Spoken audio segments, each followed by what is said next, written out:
Aqui no versículo 10, diz assim: a alma do iníquo sussurra a maldade, o seu próximo não acha favor em seus olhos. O iníquo, o ímpio, né? Ninguém pode confiar numa pessoa assim. Nós não podemos confiar, na verdade, porque ele não é confiável. Uma pessoa ímpia, uma pessoa iníqua, uma pessoa louca, uma pessoa insensata, uma pessoa que tem falta de sabedoria, não é uma pessoa de confiança. Ninguém pode confiar, muito menos, né, o seu próximo. É o que está nos ensinando aqui. O 11 diz assim: quando é castigado o escarnecedor, o simples, quando é castigado o escarnecedor, o simples se torna sábio, e quando o sábio é admoestado, adquire conhecimento. Esse conhecimento é a sabedoria aplicada, a sabedoria é o conhecimento aplicado. Então, essa instrução que adquire o sábio, porque uma pessoa que é inércia, que não tem sabedoria, se ela desejar determinar no seu coração buscar a sabedoria da palavra de Deus, que é onde vem a verdadeira instrução, da palavra de Deus que vem o verdadeiro conhecimento para uma vida plena, para uma vida abundante, uma vida de obediência. Se a pessoa se determinar a buscar, né, a extrair, a conhecer a vontade de Deus, a pessoa adquire conhecimento e gera sabedoria, né, porque vai conhecer e vai aplicar aquilo que está o conhecimento, aquilo que aprendeu, então vai se tornar uma pessoa sábia. E uma pessoa que é sábia, que já procura todos os dias, que já aprendeu alguma coisa, mas sempre, todos os dias, vai buscar na palavra de Deus o ensinamento, o conhecimento, ele se torna ainda mais sábio. É isso que está nos ensinando aqui o versículo.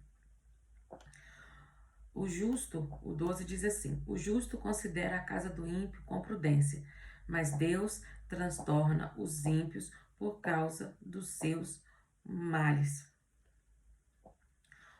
Mais uma vez aqui, esse versículo também se refere ao versículo 10, onde diz que não podemos, né, não se pode confiar no ímpio, no iníquo, né, no tolo, no insensato, no louco.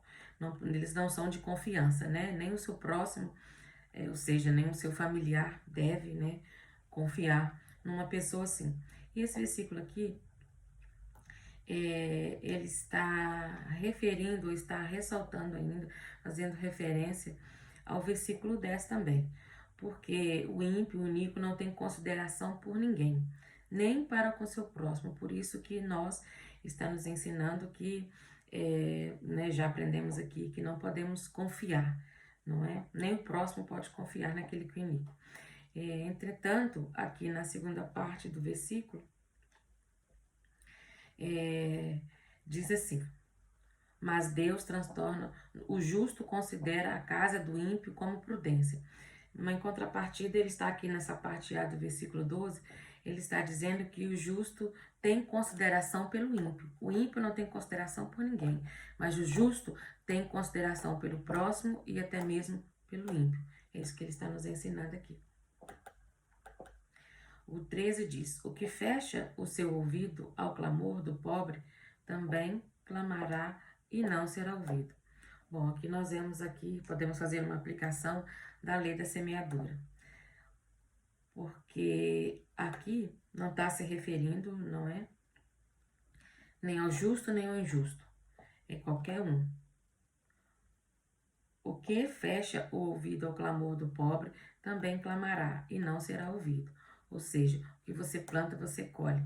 Seja você ímpio, seja você justo, o que acontece? Se você ignorar o clamor do pobre, como eu disse, Deus, na palavra do Senhor, nós vemos que o Senhor tem um apreço muito grande para o pobre, para o necessitado.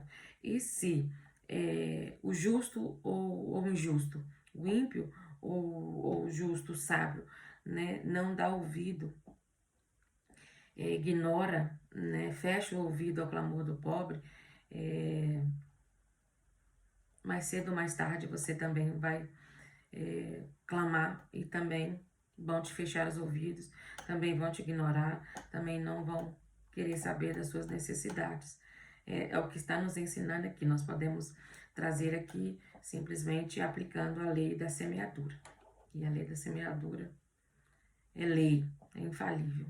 O 14 diz: o presente dado em segredo acalma o furor, e a dádiva no seio põe fim à forte ira. Novamente aqui, falando isso aqui, está se referindo ao suborno.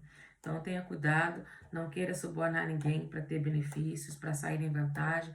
Também não aceite receber suborno da parte de ninguém. Tipo de suborno nenhum, não só financeiro, mas às vezes a pessoa recebe algum tipo de suborno, vantagens, presentes, não é?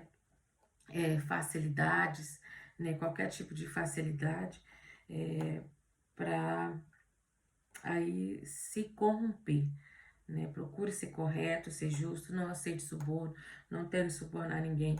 Viva uma vida de verdade, de clareza, de transparência, de sinceridade, de honestidade, porque é isso que agrada ao Senhor. E procurar o conhecimento na palavra de Deus, a sabedoria na palavra de Deus, isso nos facilita e nos possibilita a viver uma vida de justiça, uma vida de retidão e nos possibilita a viver uma vida de bênção, não uma vida de desonestidade, de maldade, de perversidade e até o ponto de aceitar suborno ou oferecer suborno a alguém. O 15 diz assim: alegria é para o justo fazer justiça, mas destruição vem aos que cometem iniquidade. Mais uma vez, está aqui tratando sobre o justo e o iníquo. Está contrastando a vida de um e a vida do outro. Porque o justo vive uma vida alegre, ele se alegra em fazer justiça quando ele vê a justiça feita, mas o ímpio, o que aguarda o iníquo, o ímpio é a destruição. 16 diz: o homem que se extraviou do caminho da sabedoria irá parar no caminho da morte. Bom, é fato que existem pessoas que já trilharam o caminho da sabedoria, já tiveram, né, uma vida de acesso à palavra de Deus, já conheceu, já ouviram, já aprendeu, mas decidiram não dar ouvidos, não viver, não obedecer os mandamentos do Senhor. É fato que no final o caminho dessa pessoa, desse homem que se extraviou do caminho da sabedoria é a morte. Ele sai do caminho da sabedoria e começa a trilhar o caminho da morte. No final, o que ele vai encontrar é a morte. O 17 diz assim: o homem que ama os deleites perecerá. Necessidade. O que ama o vinho e o unguento não enriquecerá. De novo, falando aí, tenha cuidado, seja diligente, seja responsável. De novo aqui falando sobre a preguiça. Porque o homem que ama os deleites padecerá necessidade. Ou seja, se você ama mais os deleites do que os compromissos, se você não cumpre com as suas responsabilidades, com a sua obrigação, então está sendo negligente e até mesmo preguiçoso. E a palavra do Senhor condena, né, a preguiça. Não condena o preguiçoso, condena a preguiça. Logo, tira aí você as suas conclusões se você é um preguiçoso. O 18 diz: o resgate do justo é o ímpio, e o dos retos, o transgressor.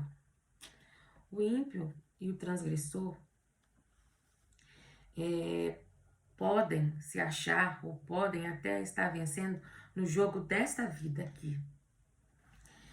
Mas é o Senhor quem diz que o ímpio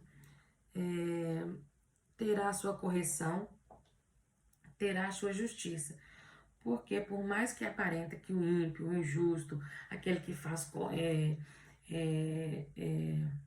maldade, que faz perversidade, por mais que aos nossos olhos, na nossa vida, no dia a dia, a gente olhe e vê, e até pensamos, mas essa pessoa não se comporta assim, é mentirosa, é trapaceira, está adquirindo riquezas com mentira.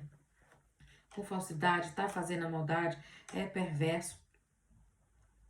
A palavra do Senhor diz, e é o próprio Senhor que diz, que haverá justiça, que o resgate do justo é o ímpio e o dos retos o transgressor.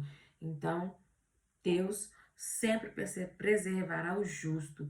É assim, não adianta. Aos nossos olhos pode parecer que o injusto, o ímpio, né, o transgressor, está vencendo, está se dando bem. Mas a verdade é que não está. Confie no Senhor, confie na palavra do Senhor, porque o nosso Deus é justo, ele não falha. Por mais que pareça que nesse jogo da vida, o nosso adversário, o nosso inimigo, né? O injusto, o ímpio, o iníquo, o perverso, o tolo, o louco, né? O necio, esteja na vantagem, não se engane. Mais cedo ou mais tarde, a justiça vem, o juízo do Senhor vem. E as consequências vêm, porque o Senhor é justo. Diz assim o versículo 19. Melhor é morar numa terra no deserto do que com uma mulher rixosa e irritadiça.